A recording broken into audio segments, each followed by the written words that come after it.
កិច្ចការផ្ទះភាសាខ្មែរថ្នាក់ទី2មេរៀនទី58ការងារពុកម៉ែខ្ញុំដល់មេរៀនទី59មុខរបរអ្នកភូមិខ្ញុំអំណាន1ចូលគូវងពាក្យឲ្យបានត្រឹមត្រូវ2ចូលគូភ្ជាប់ពាក្យជួនឲ្យបានត្រឹមត្រូវ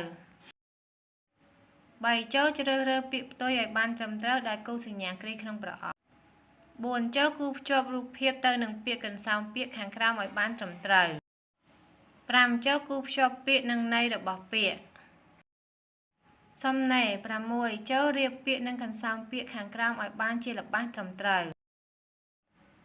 7ចូលរកន័យដូចនឹងពាក្យកូនមុខរបរ8ចូលជ្រើសរើសពាក្យកន្សោមពាក្យទៅបំពេញល្បះតាមរូបភាពខាងក្រោម9ចូលជ្រើសរើសពាក្យកន្សោមពាក្យក្នុងប្រអប់ទៅបំពេញល្បះឲ្យបានត្រឹមត្រូវ10ចូលតែងល្បះតាមរូបភាពខាងក្រោមឲ្យបានសមស្រប